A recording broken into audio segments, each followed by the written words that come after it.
Good evening, and welcome to the Royal River Restoration Project update. Today is March 9th. It's about 6:30, starting a couple of minutes late. My name is Karen Ornstein. I'm the chair of the Town Council. I've been involved in the River Restoration Project for the last few years. And I'd like to introduce our team members who are here with me at the dais. I'll let them actually introduce themselves. We'll start with Bill Bennett. Hi everyone, I'm Bill Bennett. I'm a biologist with the U.S. Fish and Wildlife Service. I'm Andy Fisk. I'm the Northeast Regional Director for American Rivers. Hi, I'm Gabe Bolin with Baseflow, the project engineer. I'm Sean Murphy, a senior scientist with Flycatcher based here in Yarmouth. And I'm Scott LaFlamme, town manager. And Scott's going to be helping us with the slides. So we're just going to get started with a little bit of background about how we got here.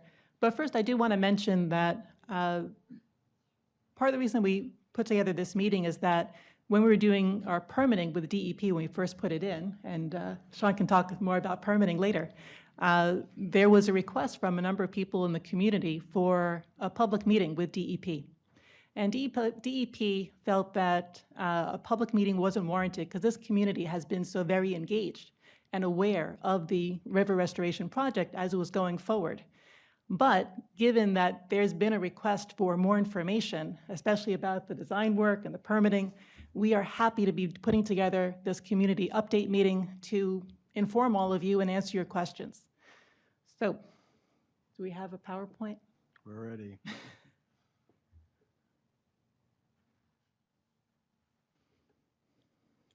There you go. Okay, let's get started. Next slide, please. Okay, so I'm giving the orientation to this evening. A lot of you are very familiar with the project. Some of you younger folks over there in the Bryson family might be less familiar. So we're just going to make sure that we're all on the same page about the places we're talking about and the process that got us here. So this is a picture of our Royal River project map. That line that goes from top to bottom is going from Baston Park, or at Route 9 in North Yarmouth, down to the East Elm Street Bridge. And it says East Elm Street impoundment. That's about 6.1 miles where the river is impounded because of the East Elm Street Dam. We'll talk about that in a moment. And then below that, you've got the East Elm Street Dam, the Bridge Street impoundment, and the Bridge Street Dam. And then the head of tide, which is right in the estuary before you get to the First Falls, which are also where the grist mill is, or Pumgustuk is the indigenous name for that. And now the official name. Let's go to the next slide. Okay, so we have 2 town-owned dams and associated fishways, and each of them backs up water, which makes that water very still, and you often get these beautiful mirror-like pictures of the impoundments. So the top left, you've got the Bridge Street Dam. You'll see more pictures. I think we all have pictures of the dams in our slides, except for maybe Sean. And on the right side, the impoundment, as you can see, the Sporehawk Mill in the distance. And on the left bottom, you've got the Elm Street Dam, and partway upriver, a picture of the Elm Street impoundment. Next slide, please. So when we talk about the river project, we're really talking about 3 sites: the East Elm Street Dam, the Bridge Street Dam, and in between them, Middle Falls.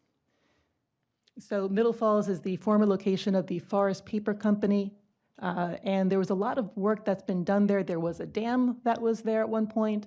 The buildings, you'll see pictures later on, maybe for the next slide, maybe not. Let's go to the next slide.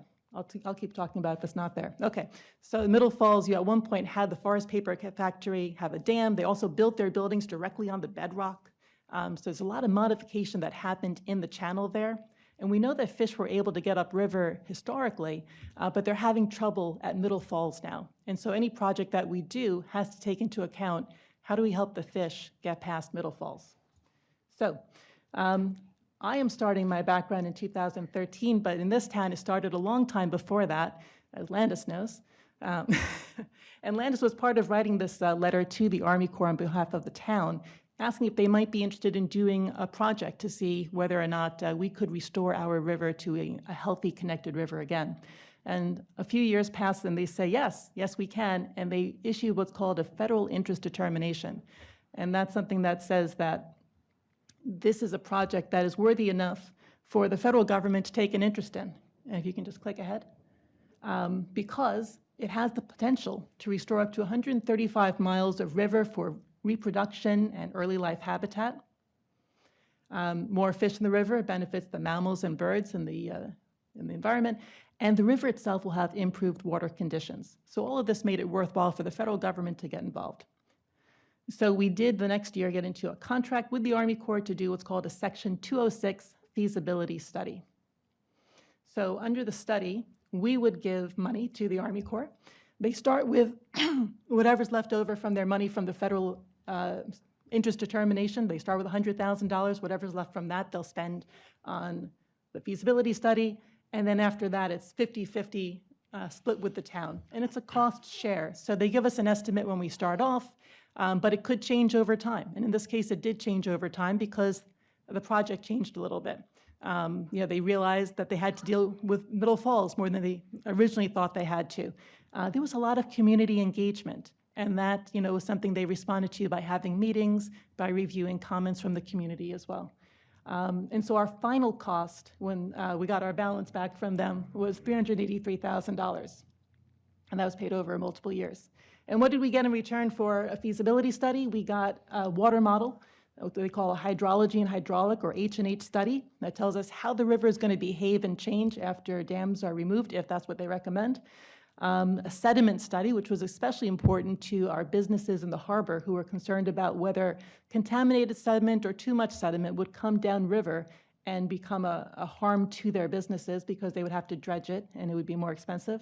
And they reviewed all the alternatives, including doing nothing, to see what it would cost and what the benefits would be. So they did cost-benefit analyses of about 18 different alternatives.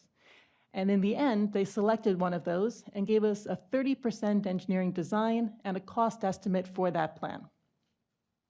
So what did we find out from the H&H study? Well, we found out the river will be lower, starting at the East Elm Street Dam, because you can imagine the water gets dammed up and creates that impoundment.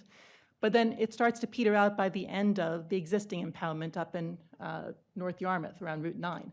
When you get up to there, the difference in the water under normal conditions would be about 0 to 2 feet from where it is now, which is enough of a concern for North Yarmouth, which has a dry hydrant there, that we are including their dry hydrant when we look at fundraising. We can talk about that later.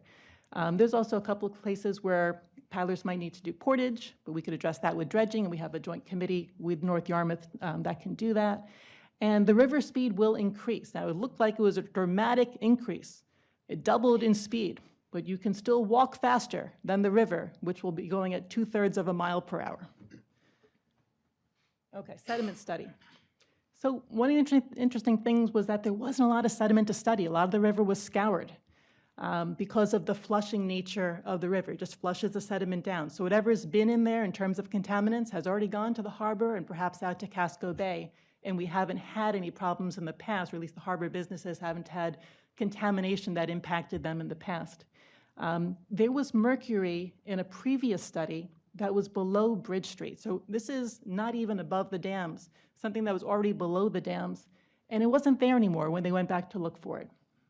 And the samples they were able to get showed that the level of contamination was generally very low, posed a minimal risk to aquatic life, and was not expected to impact dredging in the harbor or the Federal Navigation Channel. So the Army Corps itself dredges in our harbor. They do a Federal Navigation Channel going out to Casco Bay.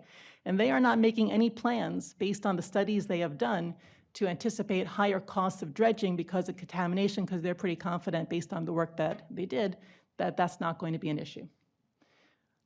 So we finally got their report, 3 years later, in October of 2024. And we had a public meeting about that. We received public comments, or the Army Corps received them, and about 80% of those comments were in favor of dam removal. We had a Royal River Task Force. So these are people who happen to live in our town who are experts in different fields who could help the town councilors who are, random people who ran for office understand a 700-page report with lots of data and scientific information in it. So we pulled together people who had experience with dam removals, people with experience with science and biology. We had somebody who might be in the room tonight who has an engineering company that has put things into the International Space Station. We have somebody who had a military procurement and contracts background because the Army Corps is, after all, part of the Army. And so we pulled these people together and asked them to take a look at this report, tell us what we need to know as lay people who are assigned to make a decision based on it. And they did that. and that's part of what we looked at.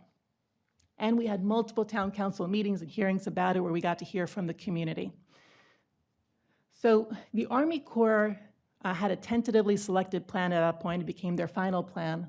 And then it differed a little bit from what the task force recommended and what the town council basically adopted later on. At the three major sites, Bridge Street, East Elm Street, and Middle Falls, the Army Corps said, remove the dam and fishway at Bridge Street, but don't touch the penstock. Town of Yarmouth says, yeah, we agree. Take down the dam, take down the fishway.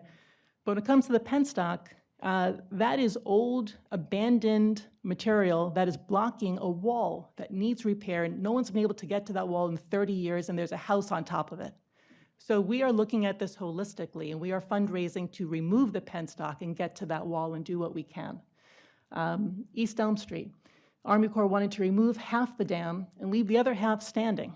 Well, crumbling and standing, because, and this will relate to the other highlighted text as well, when the Army Corps looked at the cost-benefit analysis for each of the options, they only considered the cost to the project that the Army Corps was involved in. They didn't consider operation and maintenance costs that the town would be stuck with if they left something in the river, such as half of the East Elm Street Dam. We and the task force recommended doing what we can to remove the full dam so that we can increase options for fish passage and leave the island, leave Gooch Island as an island instead of a peninsula. And we agreed on removing the fishway, and we said, we also have to study the Foundry Channel, because this man-made channel is going to be dewatered by the water level going down, and that can create some safety issues because it cuts through Royal River Park and Picnic Point, and we need to have a plan. We need to know, can we keep the water in that? Would that impact the fish? And so we are including that in our planning. At Middle Falls, the Army Corps, I said, came to this a little bit late in the day. They didn't have a full report from Fish and Wildlife Service that they could incorporate in the end.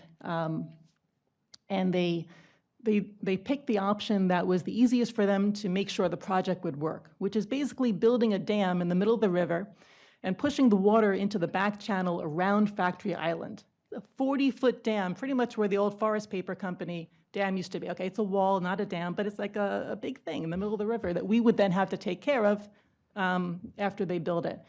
And then we should do some adaptive management to see whether or not it's working. You're going to see that term come up again. Adaptive management is basically just checking to see, is what we're doing getting to the result that we're trying to achieve? Town of Yarmouth says, why don't we start with adaptive management? Let's see if the fish are getting up after we remove the Bridge Street Dam. Let's study the topography like Fish and Wildlife Service says we should, and see, what does the river bedrock actually look like? Where are the fish having trouble? And let's help them in places where it would, make sense to maybe chip some rock, move some boulders, make incremental changes. Don't start with a 40-foot wall. Start with something smaller. And so in January of 2025, the town council passed a resolution, and we had a category in that resolution where we defined 5 things as the approved work. And I'm sorry, I'm a lawyer, this is how I think. I define terms, and we call it the approved work. The approved work gets done without property tax revenue. That was important to the community, so it was important to us when we passed this. And these are the 5 things that get done without using property tax revenue. Bridge Street, removal of the full dam and fishway. East Elm Street, remove the dam, and we use this language to say, in a way that ensures flow around Gooch Island with minimum operation and maintenance costs. And what that basically means is take down the whole dam unless an engineer or a fish biologist tells us it's a bad idea. It left that little bit of wiggle room, but basically says, let's take the whole thing down. At Middle Falls, start with adaptive management, start with studying the topography, make incremental modifications as we need to. Revegetation, we need to stabilize the exposed riverbanks and mitigate the spread of invasive species in all the areas where the river gets lower and you've got mud showing up on the sides of the river. And that's going to happen not only in Yarmouth, which owns the dams and makes the decision, but in North Yarmouth. So we have to think about our neighbors and be good neighbors and fundraise for the whole project, in their neck of the woods as well as in ours. And then adaptive management, again, for all of those steps, making sure that as we do this, we're checking back to make sure we did what we set out to do. So that was the approved work. The other parts of the town council resolution were a joint committee with North Yarmouth to focus on safe recreation access and ecological concerns like invasives, again, without using property tax revenue from either town. And the third area was a possible use of property tax revenues. One was for safety protocols that would be associated with lowered water levels. So if you can imagine, there's no more East Elm Street Dam. You probably want to have a rope with some buoys on it over there near Lindy and Mark's residence, so nobody goes down over the waterfall not realizing it's coming. And maybe signage saying, don't jump in the river off the trestle bridge, which we've been told before that we should have. Not a big expense, and something that is just part of reasonable conduct by a town. We didn't put it into what we can't use taxpayer money for. Studying the flow through the Foundry Channel I mentioned before, and supporting our harbor businesses' efforts to obtain and finance risk mitigation insurance.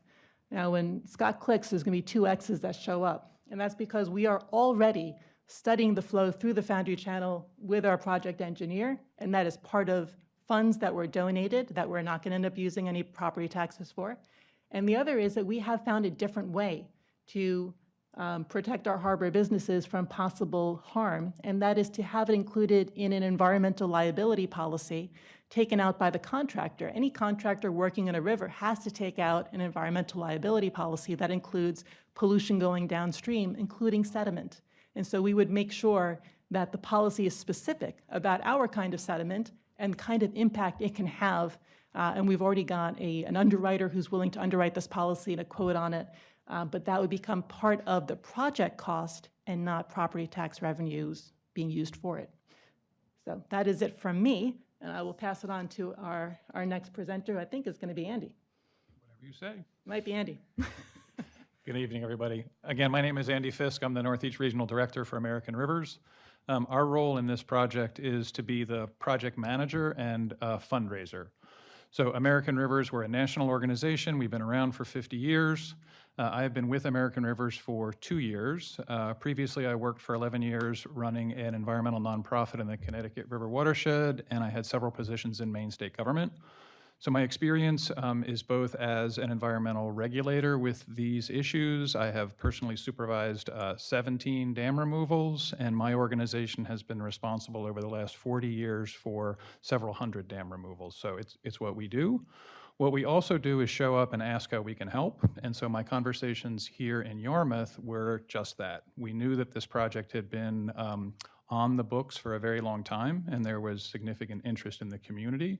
And so our offer was, if you need us to help, we will be the project manager and we will also be the fundraiser. We were clear that the community did not want to spend tax revenue to implement the project.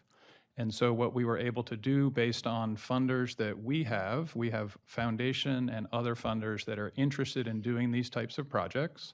In particular, they are interested in funding publicly owned dam removal and river restoration projects. And so we secured a body of money to help us actually with 8 of these kind of projects. And so we were able to come and bring the money to fund all of the design, engineering, and permitting work. And so that came from private foundation donations that my organization received. And then with the community, we are doing the fundraising for implementation. And so myself and the staff at American Rivers, we are putting time into private foundations, major donor, and state and federal awards to be able to finance implementation. And currently we have received a $1 million award from the Maine Natural Resource Conservation Program. We have pending applications with a private anonymous foundation for another $500,000 that will go in on Friday, and we have other funding applications that are present. So our commitment is to be able to do the work with the community, the way the community wants it. We're not driving the way the project goes. We're providing the support to get it done the way you want it to be done. So we're here from beginning to end, and I'm happy to answer any specific questions on our role in the project. All right. All right, so what I'll do is I'm going to walk us through what we've been up to in terms of dam removal designs. And if there's time, I'll also walk us through a fish passage analysis that we did at Middle Falls. using the Army Corps HECRAS model or hydraulic model that Karen referenced, and maybe touch on some more hydraulic analyses that we've done. So we started our engineering work in beginning of June last year, and it came with a flurry of field data collection, right, to support design work. And so the next two slides, this slide and the next slide, I'll cover our field surveys, and then we'll continue to progress through the design. It's a lot of, the design took a lot of time, and it's hard to condense all of it into a 15 or 20-minute talk. So I'm going to hit the highlights, and then if you guys have questions, we can dive deeper into other topics. But we started our surveys with topographic and bathymetric surveys. For those of you who maybe don't know those terms, topographic surveys are basically, when you collect a point on the ground, latitude, longitude, elevation, right? Bathymetric survey data is the same thing, but it's just underwater, right? You're collecting points to define the river bottom, the river banks, that sort of thing. So in terms of this removal project, it's relatively speaking, compared to other dam removals, it's kind of a medium-sized project. However, the extents of the project were large, simply because of the distance between East Elm Street Dam and Bridge Street Dam. So, using conventional methods to survey where you collect one point here and one point there, it would have taken us, 4 to 6 weeks. So we ended up hiring a consultant that specializes in collecting survey data with drones and other technology. So for the topographic data, they launched this drone here, I think the day after Memorial Day last year. They connected a LiDAR instrument to the bottom of it. And what LiDAR is from up in the air, it sends down thousands of laser beams. And for reference, or just to give you an idea of how many points it collects, if you draw a 3-foot by 3-foot box on the ground, it can collect up to 200 points in that one box. So it's a ton of data, much more than we would have collected on foot, right? And for the bathymetric data, the problem with LiDAR is it doesn't penetrate water. So for the bathymetric data, our partner attached a depth sounder to, I think it was an 8-foot line that attached to the drone. And then in the deep parts of the channel, they just hovered and collected transects kind of back and forth in those sections of the river. Let's see here. What they also did was they attached a high-definition camera to the bottom of the drone and collected high-resolution aerial imagery, which you can see on the top and lower right image here on this slide. What we also did was a lot of sediment probing. From a kayak, we probed the sediment in just over 250 locations behind each impoundment. That was split kind of 50-50 between each impoundment. But in the image up top, it's kind of hard to see, but those red dots are the probing locations, okay? The purpose of that was to, figure out where the sediment was and kind of capitalize or just kind of confirm the other studies performed by Stantec and the Army Corps and their sediment sediment probing. And we confirmed the same thing, that there was really no sediment, as Karen said, there's really very little sediment in the main part of the channel behind each impoundment. Most of the sediment is along the margins, along the bank. There are sediment wedges, small sediment wedges kind of stuck behind each dam, but it's minimal, relatively speaking. Actually, if you go back to that last slide, Scott, we did structure surveys as well. The lower left is a photo of Bridge Street Dam. And just downstream in December at low flow. And we continued the surveying and collected shots on the top of the dam, at the toe of the dam where it met the bedrock, all on the cross of it, right?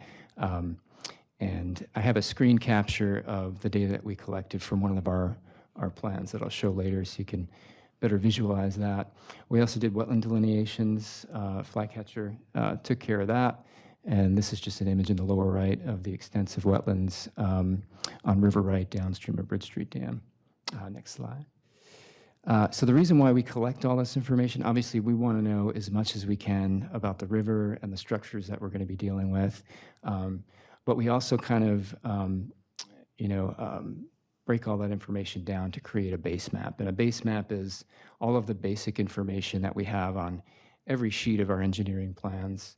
And then depending on the plan and what we want to convey on a particular plan, we kind of lay more information on top of that base map. So on the left, we have the base map for East Elm Street Dam, and on the right, the base map for Bridge Street. And on these plans, we have contours, of the for the riverbed, the banks, the upland contours, the floodplains. Those contours are generated from all the information that we collected during the surveys.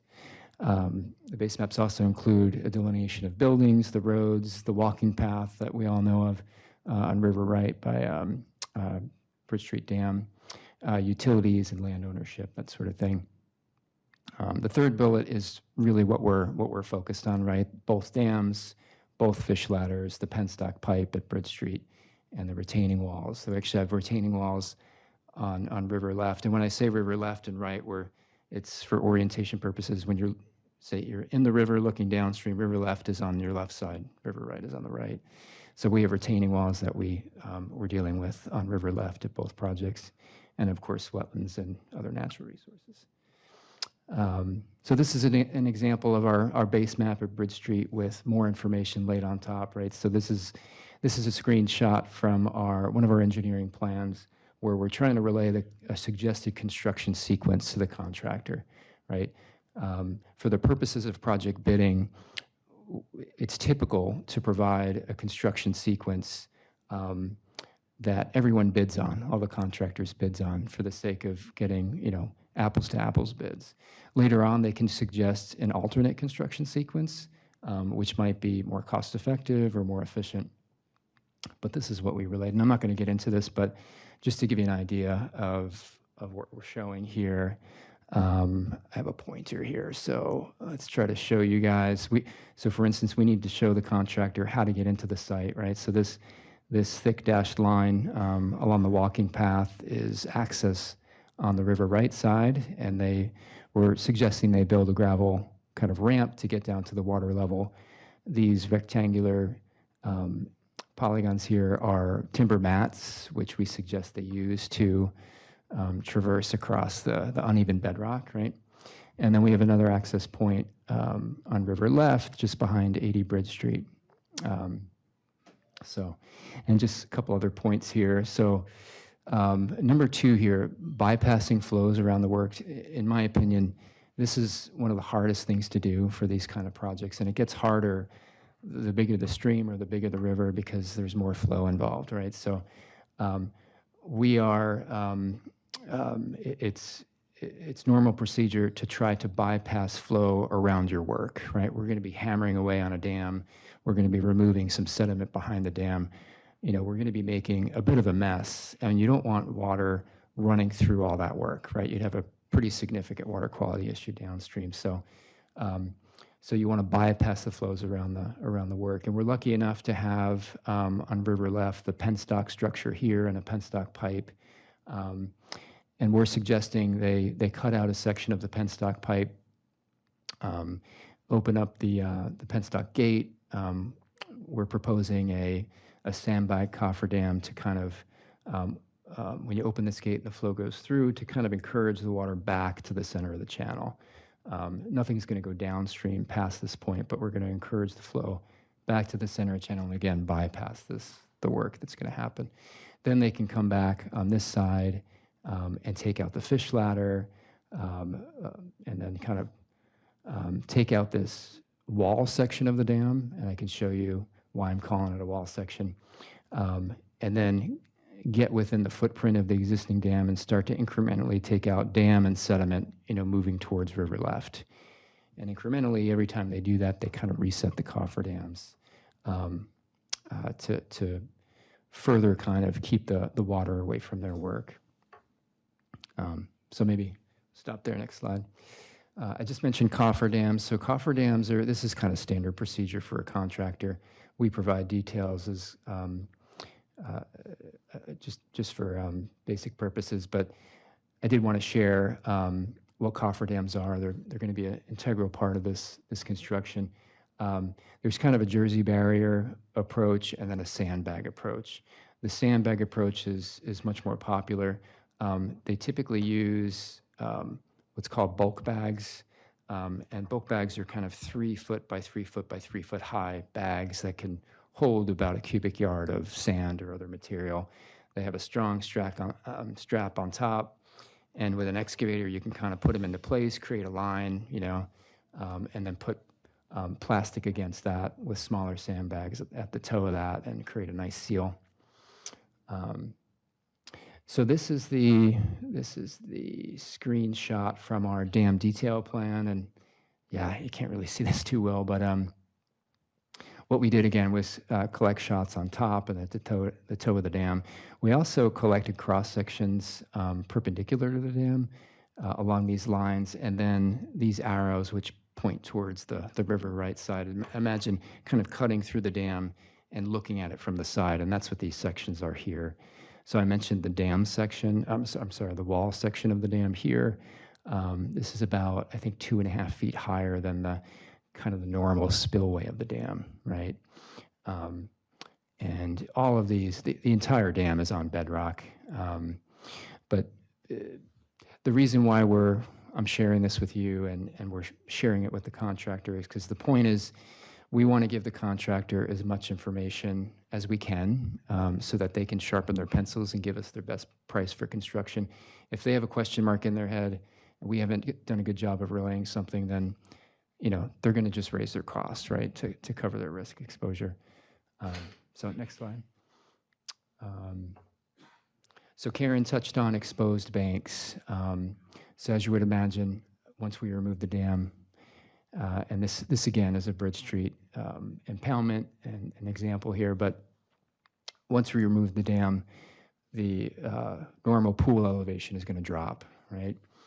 And we used the hydraulic model to kind of infer an anticipated kind of dry weather water surface elevation post-dam removal, and we compared the existing pool elevation versus the proposed dry weather elevation to come up with these bands of exposed banks. They're not connected because we did leverage our sediment probing data to figure out, where sediment is and where it isn't. Like this section right here is just all bedrock. So these green polygons total about 1.6 acres of anticipated exposed banks. As you would imagine, the next large storm event that we have post-dam removal, these sediments are going to be very susceptible to erosion, right? They're raw, they've been underwater, there's no roots in the soil, so they're going to be very exposed. So our plan, and this is typical of these types of projects, we're going to just plant them like crazy. We're going to plant seed, live stakes, shrubs, trees to mitigate that erosion. But the other side of this effort is that it takes time for those plants and seed to kind of establish themselves. It could be 2 or 3 years. And the town, specifically the Yarmouth Community Services Parks and Lands Committee and other volunteers have been working for years on identifying invasive plant species within Royal River Park and along the riparian area of the river. And we're showing that with these pink polygons. It's kind of approximate limits. And we all know how invasive plants work. As soon as these exposed banks show up, they're going to be aggressive and probably move into these new exposed areas. So we're working with Parks and Land in the tree committee, I'm sorry. Sorry about that. To kind of do this approach this holistically, not only plant, but also remove the invasives, so it's sustainable over the long term. All right, so that's kind of the hard engineering and kind of soft engineering portions of the project. I'll just touch on I might be very close to out of time here, but we've leveraged the Army Corps hydraulic model in a number of ways. It was very extensive. They did a great job putting it together, and we've been tweaking it and adjusting it and refining it. One analysis that we did was this fish passage analysis at Middle Falls. So as Karen was talking about, and this is kind of hard to see, but Middle Falls is here, and it's basically a bedrock outcrop, with a waterfall section that poses to be a fish barrier during certain, many of the flow events that happen during the year. We're fortunate to have this side channel that kind of bypasses Middle Falls, right? And the discharge is right about here. So the question has been, and this is a picture of the side channel during May, late May last year. The question has been, does the side channel provide conditions such that fish can just migrate up that way and continue to move upstream? And there's guidance that exists for side channels around, impassable structures like dams and things like that. NOAA has guidance, U.S. Fish and Wildlife has guidance, and we worked with Bill and his colleagues at U.S. Fish and Wildlife to do this analysis. And without going into much more detail, the guidance basically suggests as the flow's coming down the river, you need about 10% of flow to kind of peel off into these side channels to cue the fish and to let them know that not only do they have this option to move upstream, but they also have another option here. And you need that flow to kind of, and velocity for them to sense that other channel and option.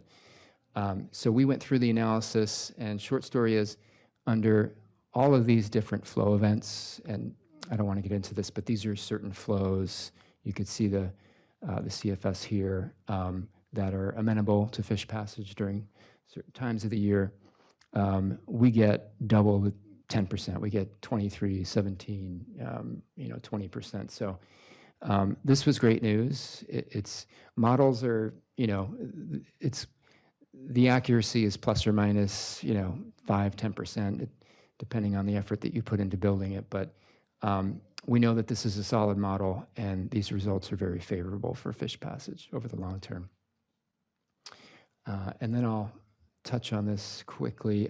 So we're also using the hydraulic model to obviously assess water level changes pre and post dam removal.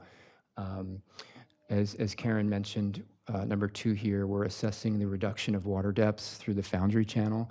This is an image here of the Foundry Channel during the 2-year storm event, post dam removal of East Elm Street Dam. So what we're finding with the model is that during dry weather conditions and some of the lower storm events, like the 2-year event, the 5-year event, we don't get any flow through the channel. It's kind of left high and dry. It takes up to the 10-year event to engage this channel, and I believe we had about 1.5 feet of water for kind of a short period of time that lines up with the peak of the storm. And then for the 25-year event, we have roughly a little over, I think it was 2.5 to 3 feet running through the channel for a short period of time. So good to know, and I'll stop there on that topic. But number 3, we've analyzed flow around Gooch Island after taking out East Elm Street Dam, and there doesn't seem to be any negative results there. We're still seeing flow going around the islands. The only point where we don't see flow is it's called the 7Q10 storm. It's like extreme low flow, and that's understandable. 4, Middle Falls analysis, and then 5, the last thing we're doing with the model, and it's taken a while. These runs take anywhere from 4 to 12 hours to analyze one storm, but we're looking at change in velocity and shear and flow around all the bridge abutments just to make sure there's no negative effects on those structures. So I'll stop there.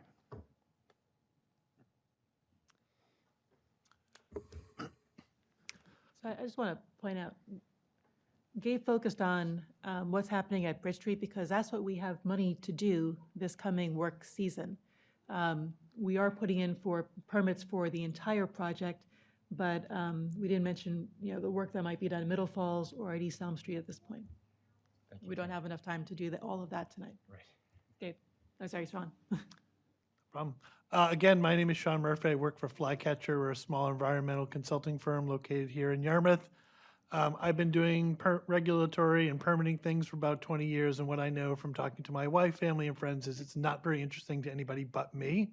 So this is going to be my one slide, and what I'm going to do is tell you two important things. One is Karen soft-sold how much you got off your Army Corps study, and that the Army Corps study, and I would encourage you all to look at it, is thorough. It provides a lot of information. They did a lot of the background work that was necessary, that both the state and the Army Corps required in their permitting. And so there was a lot of cutting, pasting, which only saved the town that much more money in terms of what it required to do this list of permitting. And then the second thing I would bring up is that in general, the agencies involved and the federal agency, the Army Corps, Department of Environmental Protection, Department of Marine Sources are in favor of what's going on here. But there's a long list of permits here, relatively speaking. And that's primarily because that's just what their regulations say. If you're doing an impact in the waters, navigable waters, the Army Corps needs to look at that. If you're doing work within what's called a federal project, which is what Yarmouth Harbor is, Department of Marine Resources has to do a Coastal Zone Management Act consistency review. I just found out today that the Army Corps requires, as part of their process, a demonstration from the Maine Department of Transportation that they don't have a problem with this project because about 50 years ago, there was agreement signed with the state of Maine and the Army Corps saying they were joint projects on it. And so now I need to go to this guy and say, hey, you've never talked about this before. And he was like, yep, I'll take care of it for you tomorrow. So people are in favor of what was happening here, and it's going well, but we are going through a certain amount of what we have to do to get to the other end of the process. And in particular, trying to meet the timeline of being able to start the work on Bridge Street in this field season. And then I'll take any questions you have for those of you who somehow stayed interested at the end of this. I'll turn it over to Bill. Just a heads up before Bill gets into this. We'll make sure all these slides are available on the town's website tomorrow morning. So if you guys sort of frantically trying to like squint in on design plans and all that stuff, we'll make sure that it's on there. You can check it out online tomorrow. All right. Just again, my name is Bill Bennett. I'm a biologist with the U.S. Fish and Wildlife Service Gulf of Maine Coastal Program. Yeah, thank you. And I'm going to talk just briefly about some of the ecological benefits of this project. Adaptive management, which we've talked about a good bit, in the river herring in the watershed. And I just want to start by this is an amazing project team you guys have. This is everyone working together. It's these projects are very difficult, and everyone's bringing their own expertise and filling that niche that needs to be done to make a successful project happen. And this is there's going to be a huge ecological benefit from these two dam removals. You're talking about connecting over 30 miles of main stem, over 100 miles of tributary, connecting the watershed to Casco Bay. It's going to be a huge ecological benefit to the watershed and the bay by reconnecting this, and the boost that you're going to see with the sea run fish. You can go to the next slide. And so these are a lot of our native species that have not been able to access the watershed for over 300 years. And they're a very important part of the food web. River herring in particular, blueback herring and alewife and American shad are some important species we'd like to see restored to this watershed. American eel do occur already a lot in the watershed because they're so tenacious and able to really navigate the hardest of conditions. But I know we don't think of brook trout as a sea run fish, but some of them, salters, do utilize the estuary. There's a lot of marine resources, a lot of food in the estuary, and some of them will go out there and feed and come back, and they put on a lot more weight. They get a lot bigger. It's really beneficial to them. Can you just click one more time. But a lot of the resident fish are going to benefit too. We're going to restore a lot of our sea run fish ability to come back in and reproduce and spawn. It should be noted that herring and alewife and shad have all seen declines region-wide across the East Coast. So they're a really important population to restore. But also, all these other resident fish, they'll benefit. So you think about, like, if during a big storm they get flushed over the dam, they're stuck to wherever they are. And they're not, a lot of these fish, these resident fish need to migrate too. Brook trout, we've tagged brook trout. We've seen them move 60 miles in 3 days. They are just as migratory as these sea run fish, but they do it within their watersheds. They need to find places to spawn, feed, survive harsh summers when it's hot. And so you're really looking at, like, it's more than just the sea run fish that are going to benefit. Next slide. There's also going to be huge ecological benefit to the wildlife that occur. Restoring, we're looking at potentially estimates are 60,000 river herring, potentially 30,000 shad. That's a lot of food. You can see where I have, in this lower right diagram, this is just a food web for Gulf of Maine. This isn't even all the species that river herring connect, which I have that arrow pointed to, but wading birds, raptors, ducks, lots of other fish. They're going to feed on the returning adults. They're going to feed on the juveniles while they're growing. It's going to bring a lot of nutrients into the watershed. It's really going to, be hugely beneficial. Seals, otters, all of these species feed on these sea run fish. And mussels, freshwater mussels. Interesting thing is that the Royal River has 4 species of mussels, which is apparently like the most diverse most diverse watershed for mussels in southern Maine. They rely upon fish to move their larvae and young, and it's very important for them because if they are stuck in one spot, if you have a big disturbance, it can wipe out that population. So it's really important for them to have that connectivity too. And freshwater mussels play a really important part in the ecosystem in cleaning water, cleaning nutrients, and serving for food. And then, there's a lot of other species that utilize these riparian corridors to move that will benefit by having this connectivity. Another major benefit is that we're restoring floodplain wetlands. There's a lot of riparian floodplain wetlands that have been drowned out and flooded, and they're no longer functioning the way that they were historically. By removing these dams and removing the impoundments, we're restoring these wetlands to their historical function. These photos are from a dam removal we did in 2022 in Farmington, Maine.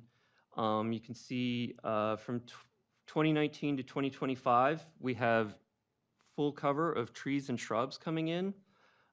These are pictures down below of the same area, and within one growing season, I felt like I had one of the best pollinator projects I've ever worked on. It was amazing. It was astounding the amount of pollinators that were utilizing this floodplain that became newly exposed. So much was in the seed bank, it exploded. It was just amazing. And these wetlands also do an important function of providing detritus into the stream, which is the base of the food web. It attenuates floods. It cleans water. Provides shade. And so, we're also restoring floodplain wetlands and creating a more diverse river corridor, which will benefit a ton of more species like bats, songbirds, all of those species that utilize those habitats.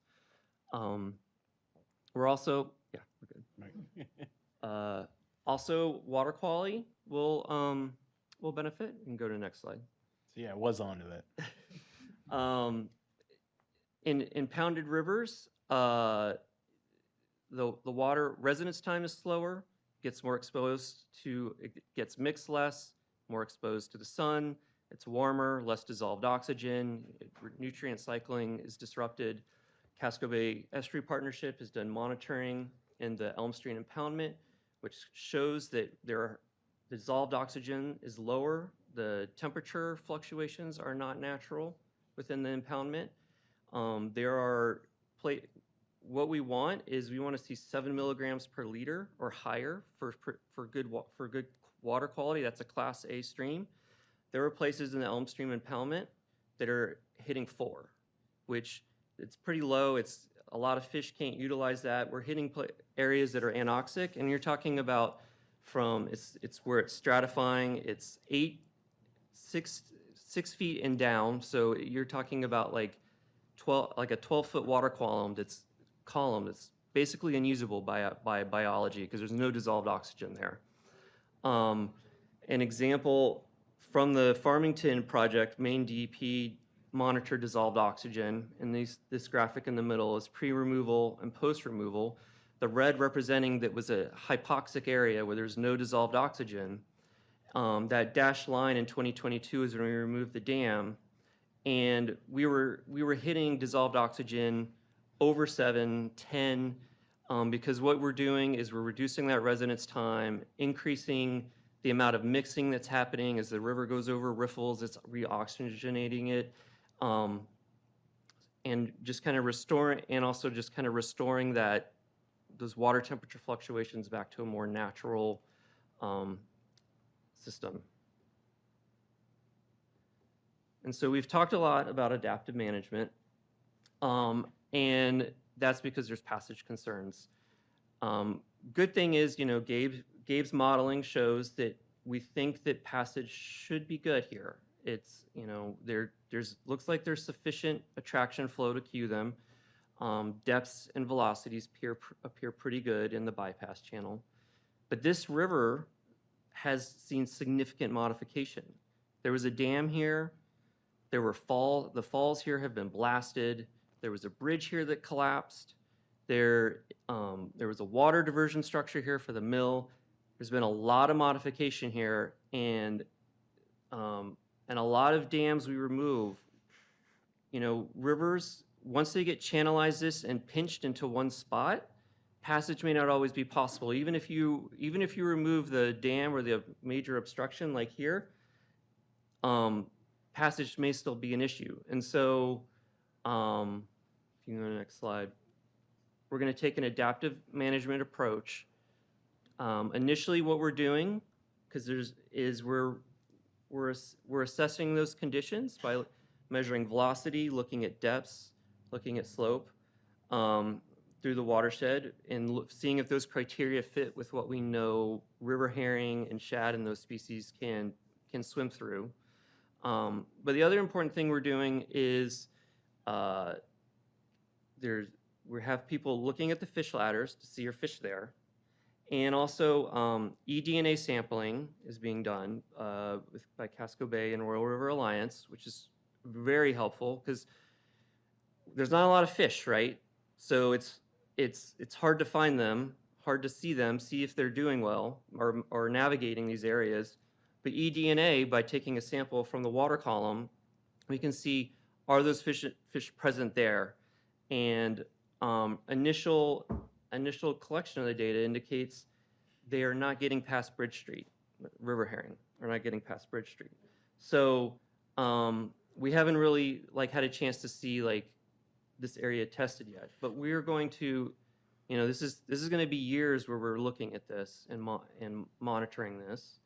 And if we determine passage is poor, this picture on the right, you can see, it's kind of hard to see, but there's all those granite blocks there. Maybe shifting those, removing those would address passage issues. Maybe moving a boulder here or there would address some of the issues. We've had our fish passage engineers out, and they think there's only a couple spots that could be an issue, and it's just a matter of moving a few rocks. But over time, if we're still not having good passage, then maybe some ledge modification is in order, because this is a highly modified area.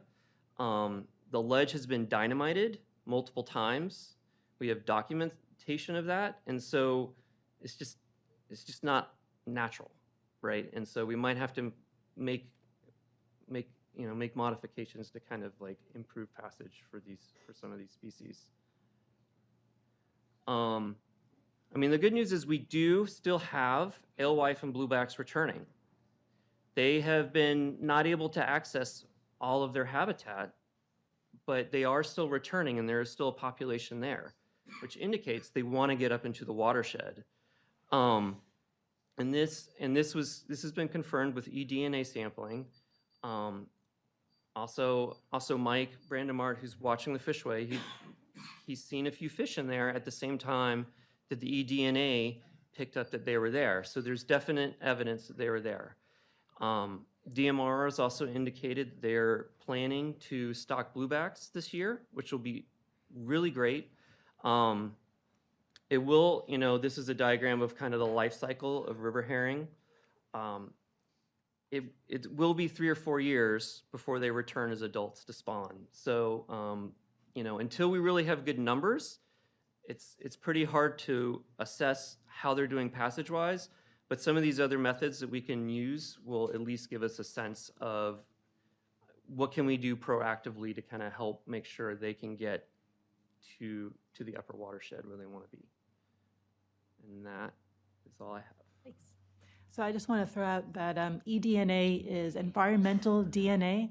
We have an expert in the room back there. And correct me if I'm wrong, Debbie, it can detect what species are in the water that have been there within the last 2 weeks. Yes. So it's a really powerful tool to tell you what's in the river if you can't capture it by, looking at it. And the other thing is, there was an image on the screen of Middle Falls, and it had kind of a red blob superimposed on it. I just want to let people who haven't seen that picture before know that what that is an old drawing of the Forest Paper Company superimposed on the current image of that falls. It's stretched a little bit. It's not perfect because it was a drawing back in the day, but it does show that the buildings were built actually partially in the river itself. It shows a dam going across the river. So it really tells you that the river was modified in the past at that location. So I think some of you might have some questions for this group. So if you'd like to come to the podium, tell us your name and what your interest is, and ask your questions. Happy to hear from you.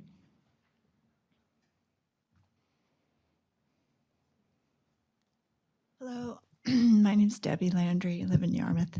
I have a question for Gabe. I was wondering, is there any talk about allowing the Bridge Street impoundment level to drop, and us hoping that it will start to establish vegetation before the actual dam removal? That's a good question. There are 2 weirs in the dam. One on river left and one on river right. There's flashboards in there now. I guess, part of our construction sequence was to take out those boards and give it a couple days for the water to drop to help with the bypass flows. I guess it is possible to maybe take out those boards sooner. Yeah, earlier, like May or something like that. Yeah, that's a good idea. Do you have a timeline at this point, or are you just going to wait till late summer, or is it? Yeah, as far as construction, so we're required to do the work or do the construction during low flow. So that is July 1 to September 30. That's kind of the window for construction. It's also the window that doesn't interfere with migration of fish in the river, should they be trying to. Exactly, yep. Yeah. Yep, okay. Yeah.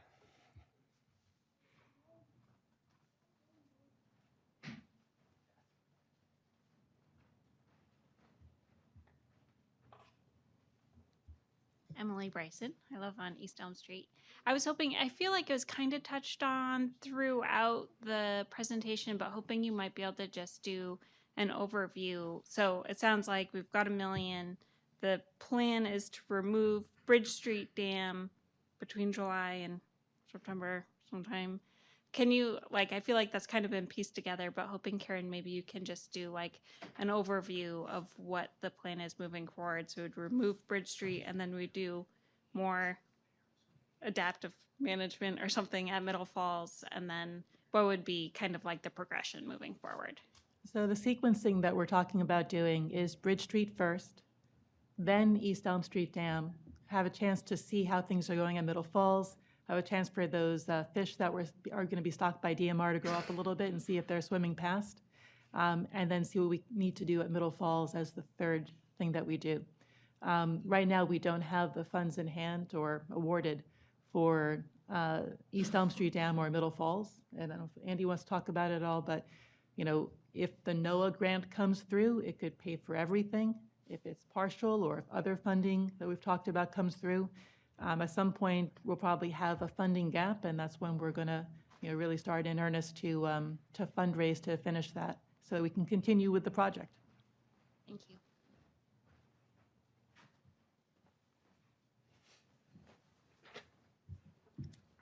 Hi, my name is Andrea Berry. I am the chair of the North Yarmouth Select Board. First of all, I just want to appreciate the town of Yarmouth for so proactively working with us as good neighbors. We really appreciate that. And thank you also for being really thoughtful in including the dry hydrant, work on the portage points that will be within North Yarmouth, and especially I think a lot about the invasive management that's going to need to happen with the exposed banks in North Yarmouth. And I have just three quite specific to North Yarmouth questions.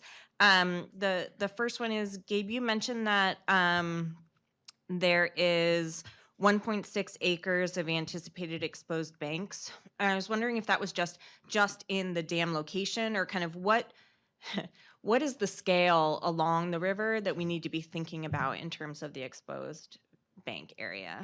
So the image I showed and the 1.6 acres was within the Bridge Street impoundment. Okay. Yeah, and the extent of that was obviously behind Bridge Street Dam all the way up to the base of Middle Falls. We still need to put together, as of right now, we're putting together the same type of plan for East Elm Street, for the East Elm Street impoundment. And we're extracting, we don't have recent bathymetry for that. We're extracting it from the HECRAS model, the Army Corps model. Yeah. So we're going to produce the same map. Okay. It's just taking a little while. Yeah. And then, so knowing that both towns will be working on invasive management, just kind of a general question. I know we haven't yet scheduled our upcoming meeting for the Royal River. Gosh, there's so many parts to that name. What is it, Karen? I like to call it JCOR, the Joint Committee on Royal River Recreation and Ecology. Perfect. Yes. The Royal River Committee, as we call it up in North Yarmouth. And just wondering if, while we have, in particular, Bill here and maybe Andy, are there things that we should also be thinking about in North Yarmouth for those upstream impacts in terms of exposed banks, or, things that we need to be kind of proactively working on? We don't have the same type of active invasive management in terms of the community engagement that Yarmouth does, and I'm trying to figure out, what do we need to start? And it sounds like we needed to have started it yesterday. So any advice you can give would be great. I just want to point out before Bill chimes in that the map that you saw was town-owned property. We've Okay. still got to figure out, how to work with community members to engage and inform them and offer volunteers and hydro seeding. And so that's going to continue up North Yarmouth. And so it may be that your interest is in Baston Park. Yes, yeah, and we own a few spots, I believe, along the river, but in particular Baston Park, which for us is already drastically changed because we had emerald ash borer damage and really kill over 90% of the trees in the park. So if you haven't driven by it, you have to take a deep breath before you do, and drive by that space. But I think this is actually a really important time for us as we're thinking about this spring, replanting and reseeding in that space. That's another great spot for us to be really proactive in ensuring that any changes from the river are considered there. Yeah, so the picture I showed from Farmington, we Yeah. didn't do any planting there. Okay. That was all naturally revegetated itself. Now we did there in the seed bank there was some invasives, And the first 2 years, we had to make sure that all of it was gone, and it was just kind of regularly going out, and anything that was sprouting up, we pulled it. We didn't even need to do chemical treatment because it was like small enough that it was manageable. Every site's different. It depends upon what's in the seed bank. And so it's a little hard to tell, but I've done like 20 dam removals, and it's very rare that we have to do a very big extensive planting. The times we have, it's in places where we really can't let any sediment go Okay. at all. And usually that's because it's contaminated or something, and so we're trying to stabilize everything in place possible. But in general, like stuff, especially like Debbie brought up, if you lower the gate in May and you give it a full growing season before you remove the dam, all that, you're, if you did have a storm, the impoundment fills back up so the sediment doesn't get washed out. And B, it gives all that seed bank a whole growing season to grow up before the dam's removed. And it makes a huge difference. Great. Thank you. And that is heartening to know that transformation was mostly from the seed bank itself. My third question is for you, Sean. As we're thinking about, in particular, property that North Yarmouth owns and will manage, are there additional permitting things that we need to also be considering as we're thinking about this process? I just want to make sure, because we're not, we're in clear communication with Scott and Karen, but I just want to make sure that we are also kind of going through our parts of the process in the proper timing to ensure a smooth transition and everything. I don't want North Yarmouth to be left behind in this process inadvertently. Sure. So I'm never going to discourage towns from moving actively on something, but we're talking about removing the lower of the two dams. So you have some time in which to sort of get your arms around what's going on here. And the only other permitting that you should need to do is if you're doing some sort of shoreline activity or enhancement or something, and your Shoreline Zoning Management Act says that requires a permit of some sort. That's where starting to talk with your CEO about, and your planning people about, just to sort of see if that's a thing that you need to be planning for doing as part of that, and what the requirements are for doing that. Different towns have different requirements in terms of the technical expertise of the person who's putting together that plan. Great. Thank you so much. And I really appreciate this informational meeting and kind of having this opportunity to ask questions. It's really helpful for us as a municipality thinking through this, and for someone who uses the river all the time. So thank you. Thank you. And we throw Hi. around a lot of acronyms here. In this case, CEO is Code Enforcement Officer. Debbie, you're back. Yeah, I just wanted to mention, in the Army Corps study, they predicted the exposed bank total acreage would be 5, including the Bridge Street impoundment. So just over 5, then minus 1.6, did you say? 1.6 behind Bridge Street. Was that East Elm and Bridge Street, right? Yeah. Yeah. Okay. Thank you. Thanks. Alan Dugas, owner of Royal River Boatyard. I guess we have the same concern we've had from day one, which we was assured that you would take care of it as far as insurance. If you guys fill us all in with mud and everything, and listen to you tonight, you said the contractor's insurance will cover it. So the contractor's insurance is going to be there while he does the job. 6 months he does the job, the whole riverbank's washed down after that. We're not covered at all. And the three of us are dredging right now for the tune of $2.5 to $3 million. And you could just destroy it all, and not just the money, but it's also us getting permits to dredge again. It takes us 3 or 4 years for permits. So if the contractor's not going to insure something once he walks away, and we were told that we'd be covered, and it sounds to me tonight that we're not. We're talking about a premium that would cover 5 or 6 years. So it's not just the work that's done, but another 5 or 6 years after that to make sure there has been no impact. And there can be a clause in there that keeps it open for as long as you are allowed under the law to file a claim. Okay, I'd like to see that though. I would like your attorney, Ben Ford, to actually respond to my calls and emails because I'm trying to work this out with him. Okay, thanks.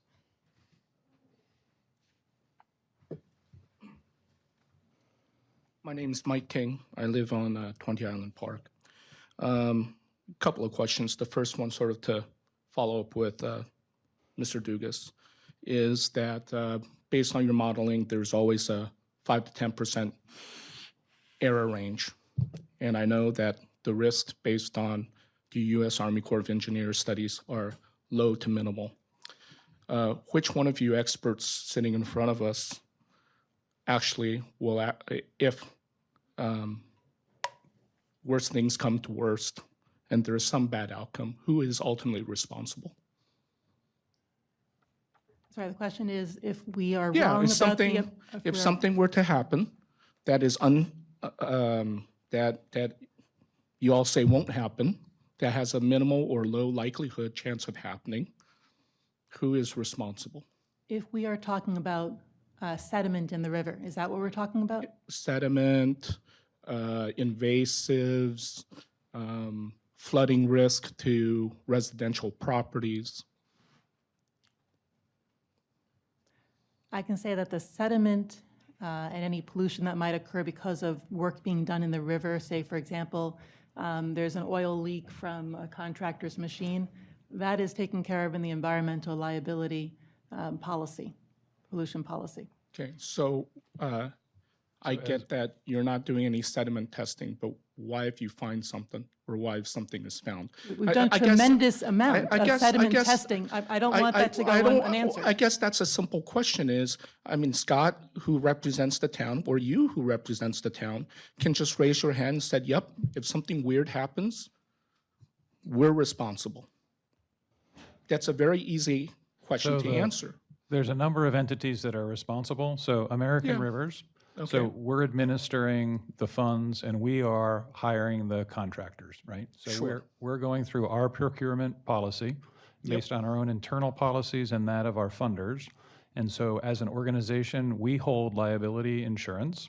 And then the contractors that we hire are also required to hold liability insurance that covers problems that may occur. Problems that may arise 5, 6, 8 years from now, that's a different story. But as you heard, Karen has the policy significantly focused on sediment discharge For the downriver harbor. that will Yes, cover for that. the- So yeah. it's a standard arrangement. Entities that are administering money or doing work are covered by the liability policies, and we're happy to share those. You'll see those in the contract documents and the like. So American Rivers raising their hands. For the portions of the work that we're doing, yes. Yeah, this is really not a hard question to answer. I'm sorry. I'll move on to my next question. Can I just respond in one more way? You mentioned flooding. Flooding happens when you hold water back and push it in directions where it shouldn't go. It's happening to Michael Wilbur's property because of the dam that's at Bridge Street right now. By removing the dam, we actually have the ability to reduce flooding by letting water flow freely, even when there's more water than expected or a high water event. But removing the dams never changed the flood maps, according to U.S. Army Corps of Engineers. When you remove both dams, they said they wouldn't alter the floodplains. So I find it That means hard to it doesn't reconcile. increase the risk of Doesn't flooding. increase or it doesn't decrease? No, they weren't looking at Michael Wilbur's property. All right. I'll move on to my second question then. Thank you. There was some flow data that I forget, I think is a game you have posted that looked at the flow rate from the back channel, Yes. which would support fish passage. Mhm. And is that the current flow data or is that modeled flow data? This is, yeah, if we bring up On that slide. slide 22. So those are flows based on statistical calculations from the Royal River USGS gauge just downstream of Bridge Street Dam. Currently or after the dams are removed? Currently, based on current data. Yep. So the current data tells us that based on you said the fish needs about 10% flow to sort of guide them, say, go up this route. So you're pretty confident right now there's enough flow currently Right. for fish to decide to flow up the bypass channel if they wanted to. Based on our model results and these flows, yeah. So if it takes 3 or 4 years to actually see migration based on Mr. Bennett's information, if you take down Bridge Street Dam, you would theoretically wait 3 or 4 years to see if fish actually came up the back channel. It should be right now without doing anything else, right? Because there's significant flow there. Right, right. Okay. Well, I'm Your just question. wondering. I mean, it seems like if we're going to do things in a sequential model, you remove the Bridge Street Dam, you allow 3 or 4 years for Mother Nature to see if it actually works as part of your adaptive management plan, and then theoretically, because the conditions are currently allow for fish passage through the bypass channel, you should be able to check that out, right? And then you should be able then, by corollary, see if the fish actually flow up Elm Street Dam or somehow pass Elm Street Dam. You mean through the fish Theoretically. ladder, leaving it in place? Or modifying the fish ladder, or because you're saying the fish is supposed to pass. So if no fish passes right now, if you remove the Elm Street Dam, Bridge Street Dam, and no fish actually comes up, why do you continue the project? We have observed fish trying to get up past the Bridge Street Dam. Right, So they're so- knocking on the door right now. Correct. And with DMR stocking the river, Correct. they'll put in fish that know that this river is home, and they'll be Right. trying to come back to this particular river. But back in 2018, you guys came on my land and removed granite blocks to allow fish to bypass, to swim up the bypass channel. Where's the data that shows us that that's actually worked? Anybody? The question is, do we know if it actually worked? Yeah, I mean. We don't have a large population of fish coming up river right now. Yeah, but no one did any studies, right? The only way to see if the fish got past the Middle Falls is in the fish ladder at Perfect. East Elm Street. However, there could be other reasons they're not getting there, such as the fact that the East Elm Street fishway is not an effective fishway. Right, and that's what the Rural River Task Force had come up with about that area and potential ways of modifying that. You could do that and see if the fish actually comes back, couldn't you? Well, I don't want to debate that. That's obviously off a little we- topic. Let's move on. We've already looked into the fishway yeah. and decided it wasn't We worth can pass on saving. because that's right in the Rural River Task Force summary. Mr. Bennett, can you help me understand two things? One is the oxygen concentration. So if you decrease the level of water by 4 to 5 feet,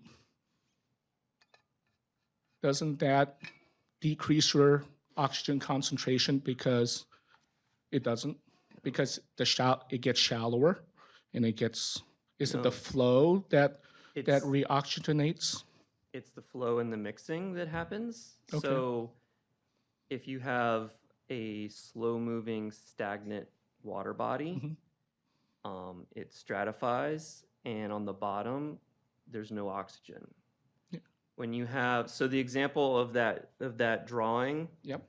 it shows, when water moves over falls, Yep. or it's getting mixed, it's interacting with the air and it's absorbing oxygen.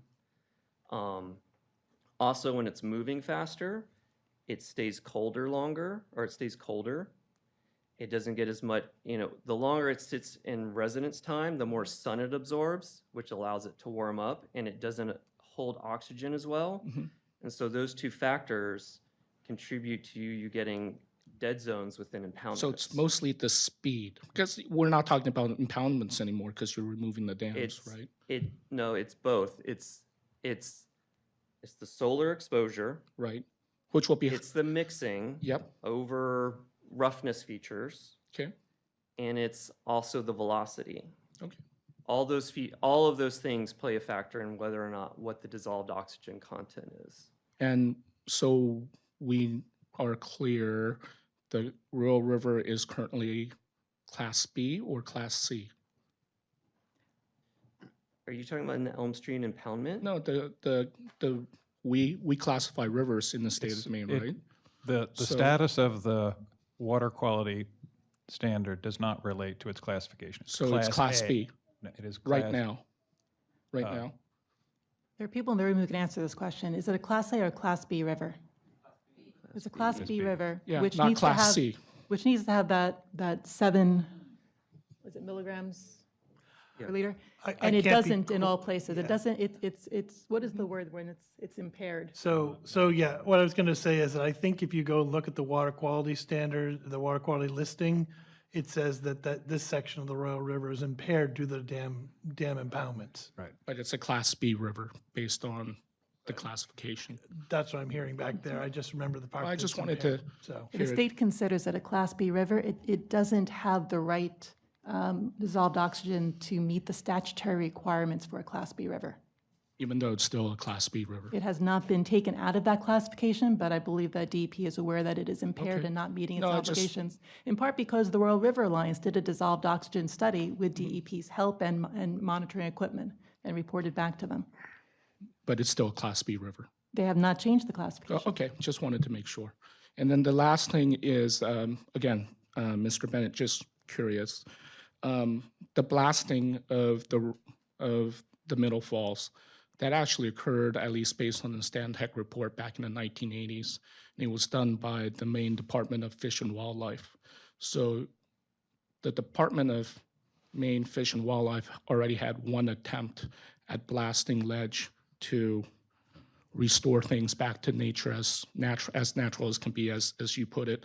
So the other plan that you had in Middle Falls, which required removing several thousand cubic feet of bedrock, and then also placing boulders in the side channel. So what I'm hearing from tonight is that is on hold, and that's not the plan until the adaptive management data comes in. Is that correct? I'm not familiar with removing Yeah, several so- thousand So cubic you can Yeah, put so back let- on. let- So the me- sequencing is, Yeah, there was no as you say, proposal to wait until adaptive management of Middle Falls. So if you put up that slide that showed where, please. The Army Corps had proposed whoever's- putting That one, boulders. correct. Army Corps had proposed putting boulders. That is not our plan. Our plan is to try to move the boulders that are already fallen. No, there was a plan, this comment here is placing boulders in the back channel, and here was removing several thousand cubic square foot of ledge. So you're telling me that this is not what we're gonna do right now, and is subject to change during the adaptive management plan? Yeah, so let me, we submitted the application to the Department of Environmental Protection. We then met with Department of Inland Fisheries and Wildlife. And what they said was, we don't know if this is a natural channel or not. I think you can look at that drawing there and look at the other work and exact the blasting you're talking about to say this is a natural channel. But at some point, this is what the agency said. And so the compromise position on this was remove the 2 dams, spend some period of time seeing how the fish movement through. And if there was an issue through here, which Gabe's modeling says there won't be necessarily, but if there is an issue, then we can talk more about doing these things. We are permitting these modifications of the riverbed as it shows there. Whether we do it or not will depend on the results of the adaptive management. And Dave, do you wanna just- to be clear, what we were proposing in the side channel was moving existing boulders, not bringing or importing in, more material. The comments say differently, though. The comments That on plan does not say that. Said placing boulders. Moving boulders, yeah, if Okay, there's, so I'll just check wrong, the text. but- please, because, it's opposite of what I was. There I was was a led to believe. draft DEP permit at one point that had it as a heading that we were going to be placing boulders because it was repeating what was in the Army Corps. That's been corrected. We are not We're not placing boulders in Okay, the well, side channel.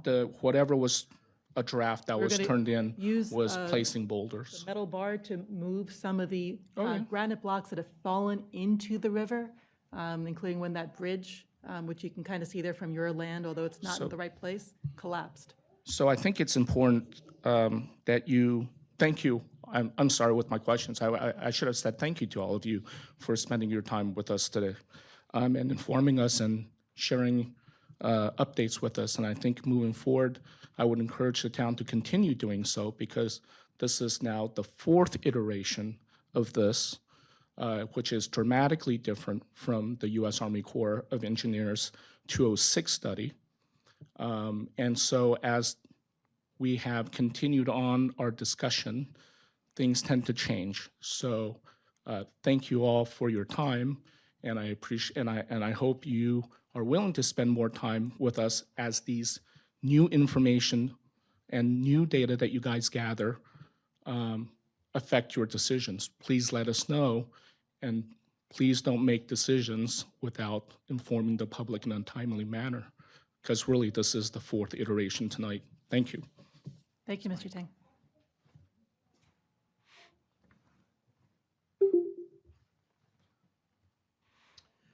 Richard Snow, I live on Lending Woods. My town abuts the town landing, my land. And I have a number of concerns. Number one, obviously, are the tax consequences that we are hearing that we were told we wouldn't spend anything, and now I see we spent about $383,000 for the original study by the Army Corps of Engineers. I know that the dam maintenance was about $5,000 a year to keep the dams up and running. I know as Boy Scouts, we've gone in and cleaned out the fish ladders a number of times and have been told by the the Maine Department of Fisheries that those fish ladders are working and that they're seeing good passage, including the eelwees, which we know there's a lot of fishermen at the base of the river. Every time I come down, they're making lots of money. The other part of that is I know a number of the older people that have lived in this town for lifelong spent a lot of time as children cleaning their coins in the mercury that was in the water in and around the Bridge Street Dam. That didn't go anywhere. It's still there somewhere. I don't know where. I know you say there's a minimal chance of mercury contamination. A minimal chance is enough to really have an impact on the downriver estuary, which includes oysters, lobsters, clamming, the marinas.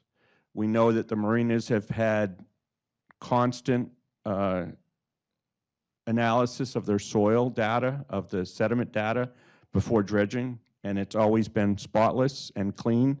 So we know the dams are at least holding something back. We don't know what's up there.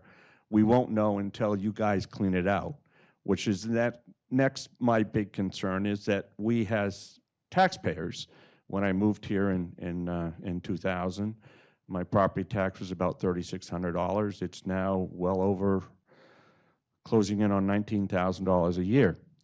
That's a significant increase, and it's enough that most people can't afford to stay in this town, including a lot of the people that have had to move out since I've lived here, which has been a very dramatic change on this community. So my concern is that you've promised to pay the insurance bills for these marinas in case something happens. I don't know what that bill, what that policy covers or what it will entail, but when we talk about mercury contamination downriver, that's could be upwards of $150 million cost to the community based on losing fishing, lobstering, clamming. So the biggest question I have is that none of this was put to the voters. I mean, we just voted it at the town council.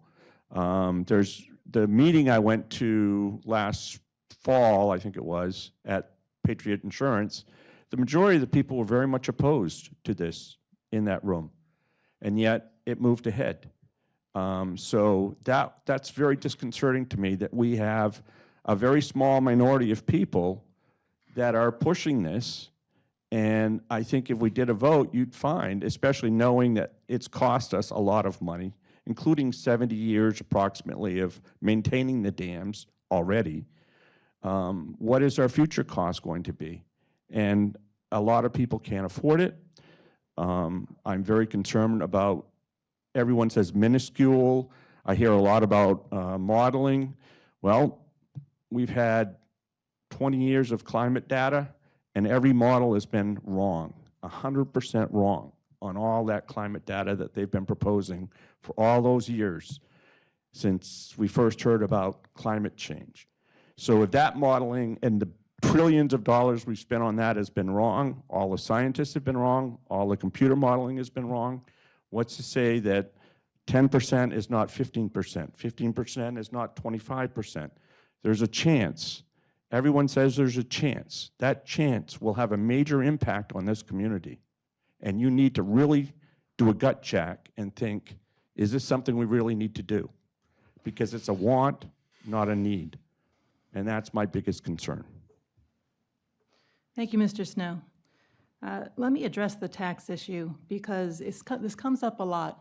And I find myself in conversations or emails with people who say, but how much are we going to pay for this with our property taxes? And except for that one item which I left on the screen without an X mark, putting up safety lines and buoys and maybe some signage and community education about we have a lower river, there is nothing in this approved work that is going to be paid for with tax dollars.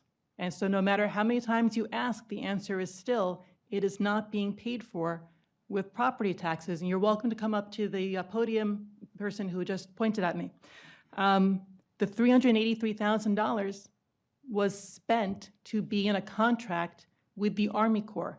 The marina businesses asked us to enter into a contract with the Army Corps so that they would have data that they would trust. It costs money to collect data. We already had data. We have been collecting sediment data for decades. All of the data is consistent. It tells us that there is minimal contamination in the soil. We're not modeling the soil. We're actually going out, putting core, samples, taking core samples out of the soil and seeing what we got and testing it. These, the actual soil that we have tested all around the river in those locations tells us that we have a very minimal chance or minimal contamination of what we found, which tells us that we have a minimal chance of contamination. The insurance policy is not one that the town is going to be billed for. I've explained that. The insurance policy is one that the contractor takes out. They will build that into their bid. To the extent that it is more expensive than they think that their bid was going to be, they will increase their bid to cover that insurance policy, and then that policy will be underwritten and will pay out if there is a valid claim that is made. I was at the Patriot Insurance meeting. Perhaps you recall me running around with a microphone to all the people who wanted to speak. I have a different recollection than you do about the support for the project in that room. There were over 200 people in attendance, both in person and online. We had over 117 public comments sent in after that meeting to the Army Corps, predominantly in favor of dam removal. What about the policy for the marinas? I just explained that policy is taken out by the contractor that does the work. But that's only for the work that they do. Once it's completed, that policy stays in place for the So- appropriate number of years to see whether or not so sediment that from is this being paid project for goes by down. by the contractor? Is that what you're saying? Correct. And how long is that policy going to be enforced? So the policy is, there's a premium for each year of the policy. We are Okay. thinking based on an 8-year dredge cycle, which is what Mr. Ford said that you have. Having a policy of 5 or 6 years would tell us whether or not what's come down after the dam removal is contaminated because, Okay. in a way that So, affects so our how much businesses. is that policy for? I mean, we've We've been told had what the super damages projects. would be, and we are basing the policy on the damages that we've been told there would be if You're there not was a answering claim. my question. What is the amount? What is the total ceiling of that policy? We have been How many- told by the marina businesses through their council that if they needed to do an extra dredge, not because soil was contaminated, but because too much came down the river, it would be $1 million. If they had to take their dredged material not to the Casco Bay open deposit site, where they do now, but to truck it upland and find a place that would accept it, that could be $8 million.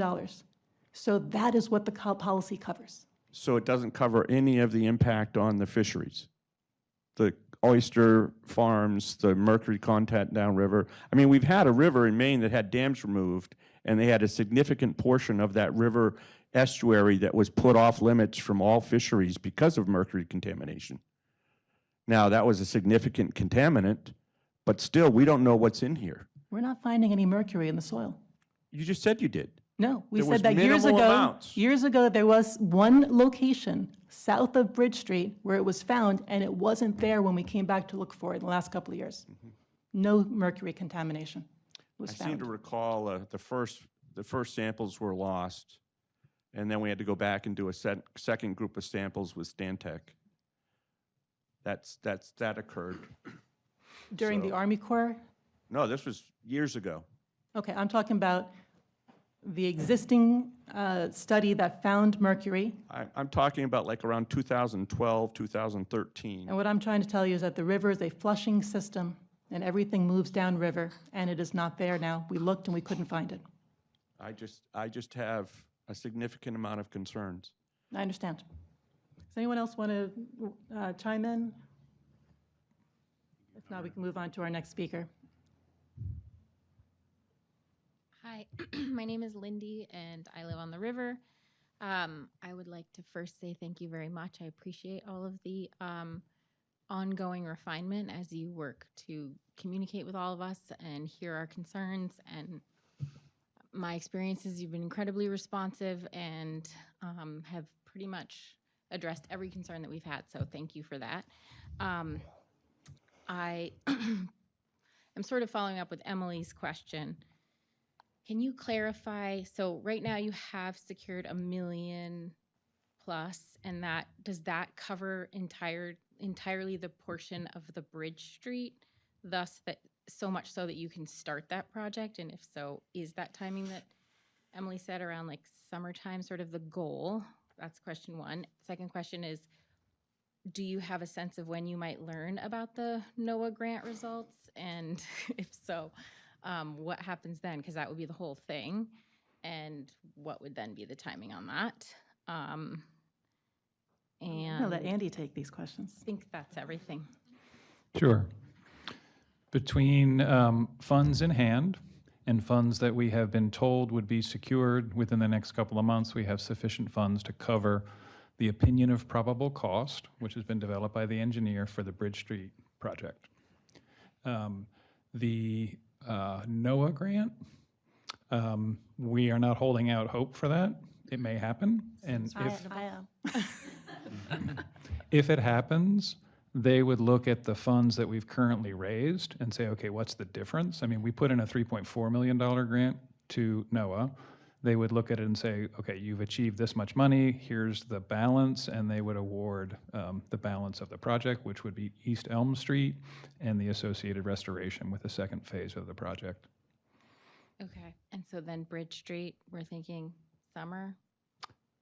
Right, that is the plan. We haven't put it out to bid yet. We're working through some of the contract and funding agreements and some of the provisions of the RFP. But yeah, that's the plan, is that it would be awarded a contract and implemented in the construction season of 2026. Okay, thank you. Thank you. Sorry, I have one more question, and Emily reminded me of it. Mr. Boland, you had showed that you guys had sediment probed a couple more places during your data gathering, and you found a small wedge of sediment behind the dams. Was that correct? That's correct, yeah. What is small? Can you quantify that for us? Small, we calculated about 600 to 800 cubic yards, and he's bringing it up here. If you look behind the dam, just upstream, you could see the contours kind of sloping down from the dam down to about elevation 30. And when we calculate that volume, it comes out to, I think it's 800 cubic yards. Just for Bridge Street? or is that for bridge and elm? Just for bridge. Okay. Yep. Just to allay some of the fears, is the town willing to test that wedge, whatever sediment is being removed, that's sort of stored back there? I get most of it scoured. I get that. Well, one thing I should add is when we were doing the sections that I showed you on one of the plans, we were surveying and probing at the same time. And what we felt behind the dam was gravel and coarse material. Okay. Right. So it wasn't like Mud. silt or clay or Yeah. things like that. And we know that silt and clay is more prone to binding to contaminants bind to silt clays, but they rarely isn't the right word, but Yeah, that's the kicker, right? yeah, you mean- rarely see coarse material and gravel and sand Sure. contaminated. So I think Yeah. rarely is also is a qualifier, just like Right. minimal, just like low. Mhm. So I think it would be helpful to allay some of your fears or people's fears if, even though the chance is low or rare, that as you do this, you may want to test a little bit of the sediment that you remove from that wedge. So Thank you. can I take that question for you? The Army Corps and Stantec both did sediment testing. They did do sediment testing for where they could find it in and around the impoundment. And what the Army Corps said was, based on the composition of that and the laboratory work they did, it's consistent with other sediment that's already flowing through the river as it is. You could remove the dam, and they were expecting, based on the volume of material and the type of material, they didn't think there'd be an environmental issue involved. Sure. Let me finish, Okay. please. Yeah. Is the town is, for reasons I have tried to talk them out of, putting a cofferdam around and removing that material before they take down the dam. It's more expensive. It's not required by any of the agencies based on the information they have. And frankly, it's making my life more difficult because now, exactly as you say, when they take this material out, they can't just drop it somewhere. They now need to test it to make sure that all the statements you've heard here about it being an issue are true. The difference is they're going to be dealing with it on land if there's an issue with it as compared to in the water, in the unlikely chance it would affect any fisheries or aquatics. So So it will be tested. before you dispose of it in a landfill or any such thing, you have to test it, yes. Great. I was going to ask that. That's the answer I needed. Thank you. Great. And I just want to reiterate what Sean said. You know, Scott and I sit in on team meetings, and we were told it would be less expensive if you just let the stuff, you know, the sediment, the silt, flow down river. And we said, we've made a commitment to our harbor businesses to not put them in danger. So we want to have the project cost more, but take that sediment out of the river rather than let it loose. Any other questions from the audience? Yes, sir. The technical. Could you give us your name? research and studies, I'm I'm sorry. sorry, Bill Gardner, Tidewater Lane. We've been Cousins emailing. Island. The technical research and studies that has been, you've done here, I mean, they are impressive, exclamation point. I don't know how to ask questions that the doctor has, but I came here with a different, with a different purpose. First, regarding the switch over from the Army Corps to American Rivers, was there a formal vote taken? Because the Army Corps was here from day one, so to speak, and the town councils, more than just one. Did the same process occur to switch from Army Corps to the American Rivers? Or how So- was that decision Sure. procedurally made? Procedurally. So if you start with the resolution from January of 2025, what it says is that the town manager is authorized to engage whoever to do the work. It doesn't say it has to be the Army Corps, but here's the work that we want to have done. And so it did not need to come back to the town council as to who we would be working with. Did not have to. No, with regard to the Army Corps, they have not been in a position to offer us a contract to move on to what they call a Phase 2 or design and implementation contract. So they did a feasibility study with us, and they talked the whole time about when we're done, we'll move on to design and implementation. the construction part of it. Today, they are unable to offer us a contract. We would, if we were waiting for the Army Corps, we wouldn't have done any of this design work. We wouldn't have been permitting. We wouldn't be ready to do anything. But thank goodness for American Rivers, which was able to fundraise to fund those activities. And now for the money coming in from MNRCP, in addition to other funds, we can actually start doing work this summer. When we told the Army Corps what was going on, our old project manager said, I am going to tell the project management team, they will be so excited that you're moving forward, that we're moving forward. They'll be so excited that you're doing the project. So the Army Corps is fine. The Army Corps is actually one of the agencies involved with MNRCP, which is awarding us $1 million. So our relationship with the Army Corps is just fine. It's just they weren't in a position to work with us, and we were able to keep going without them. They weren't in a position to work with the town at that point.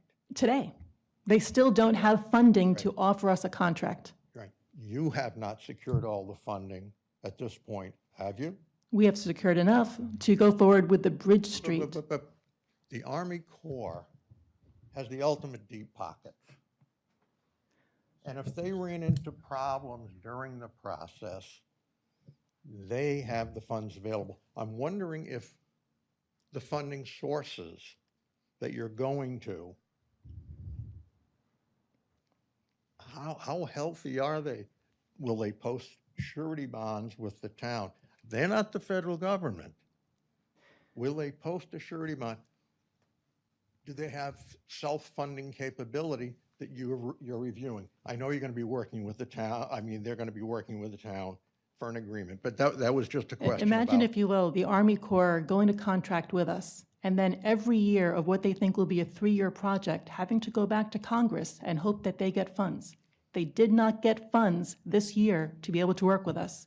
We would be facing that possibility every year of a contract with them. So you can say they have deep pockets because they are part of the federal government, but they still have to get their funding for the work that they do. Understood. You do not have funding at this point from their donors, do you? I'll turn to Yes, we Andy have Fisk. secured funds sufficient to start the project. Is that the $1 million from the, what is it, Maine National? Yes, and we have funding agreements that are legal contracts. So our funders do not have to have surety agreements because we have a legal agreement and they legal provide us the agreement? funds. A legal agreement to build something like this without a guarantee, No, legal agreement as to the funding. So for example, an agreement would say, here is the milestone at which we will give you 25% of the money. Right. Here is the milestone where we'll give you the next 25%. We'll agree that the way you guarantee funding is different from the way I would consider funding to be guaranteed. That's why you have insurance and reinsurance. Anyway, okay. Or Andy, do you want to say bonds, anything in regard to money. your experience Okay, with dam let me- removal and Let me jump funders? on because these folks have been here a long time. Okay. Ooh, it's after 8 The o'clock. drop in the costs, the cut in the costs from your emails, Council Chair Orenstein, who I have to say, I've never dealt with a municipal official who responded to an email more quickly than she, ever. Thank you very much.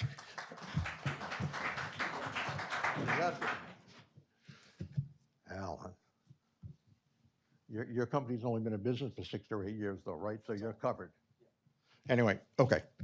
That lower cost, you removed some of the work. The approved work is now less than it originally was going to be. You mean after the Bridge Street Dam is removed? What's that? You mean after the Bridge Street Dam is removed with the funds we'll have for that? There is now a category called related costs. Is that correct? You wrote that in your email. I know, I'm trying to think of how I can explain this to the folks in the room. So in the resolution, there's the approved work, 5 items that we are going to not use taxpayer money for. And then there's the joint committee, which we're not using taxpayer money for. And then there's this additional work for which it might be possible to use some taxpayer money. I'm probably not going to use it for most of that. And then there's this other related work. I did a new defined term just for you. which is everything else that we are trying to fundraise for because we view this project holistically. There are walls that need to be repaired because there are houses connected to them. There is a dry hydrant in North Yarmouth. There are boat launches that are going to be affected. We are trying to fundraise for the whole project, but that doesn't mean that we have obligated ourselves to do any of that work if we don't get the funding. Okay. An example of related work cited by you was related to the possible extension of the boat launch. Simple enough. If the river level dropped 4 to 5 feet, which I would have thought would give a lot of people some concerns. If I lived on the river and I lost 4 or 5 feet of water level, I think it would affect my value too. I live on tidal water. I don't live on deep water. That lot that I have is junk compared to deep water. Okay, so an example of related work was the possible extension of the boat launch. You then added that the extension of the boat launch would be a reasonable request for recreational use of the river. And furthermore, that the Yarmouth Community Services and the Parks and Recreation will likely consider adding it to their list of projects. See where I'm going? It's The not final part thing- of the resolution. It is not something we have committed to do. I understand. You said it would be a logical request. It's something I could foresee in the future. And I thought it was almost callous on your part, because this started out with somebody saying to me, you know, they're not going to pay everything. I said, yes, they are. This is not private, like Lat String Park, which I donated some. I thought that was a great project, not reliant on town dollars. Anyway, you said it would become just another potential town project that is reviewed in the usual course, along with all the potential projects that we consider doing and funding. You have laid out how the town council will work in the future when unforeseen things are brought to the town that came about only because of the dam removal project. So, but to say that it would just become another potential town project that taxpayers are going to bear. Okay. That doesn't sound like fundraising to me. That sounds like tax raising. So from what began as a simple email, forget that part. So I got more information, and I'm beginning to understand why my comment to some people about there was going to be no taxpayer funding was really likely inaccurate. Who's going to pay for all that adaptive management? Is that built into your budgets completely for ongoing years? It was in the Army Corps' plan, and it is in the plan that we have put, forward as our approved work under the resolution that we will have to fundraise for. So you will fundraise 5 years down for continued management. I think 5 years is a reasonable amount of time for adaptive management. That's what they had suggested for revegetation. Is that the only management that will be required on those banks that are possibly going to have invasive species? That was specifically what the Army Corps was talking about, 5 years for adaptive management for revegetation. And that is covered in what you're going to raise for funds. That is what the town council committed in January of, the town council in January of 2025 committed that is one of the projects for which we would not use taxpayer money. And if more is needed, that's all I'm about here. I'm just saying that I think you may have a little bit of an open-ended situation. And we're going to be picking up the tab. But to say that it's just another thing that's going to be funded. Okay. Yeah, we included it in our NOAA application. We will continue to fundraise as part of our overall number that we are fundraising for. Adaptive management will be included in the fundraising for the overall amount that we need for the project. And if you don't get all the fundraising that you need, the project won't go forward, or it'll go forward with $1 million from Augusta. So the way the permits work is the permits require 5 years of monitoring to meet project objectives. And so that money is included in the project budget when we move forward. Understood. I'm just And saying, so you're not don't going to, fundraise you're not 3.8. going to, you're not going to see long-term requirements for adaptive management on the riverbanks or within Middle Falls. That will stabilize and it will meet the project purposes. So that is not a long-term liability for the project. What the Great. town has I- said I is hope- I for hope the that 3 boat. years from now, we're not coming to the lectern saying this, I understand, is a related work project to the dam removal. But, good. Thank you. Again, this stuff is great.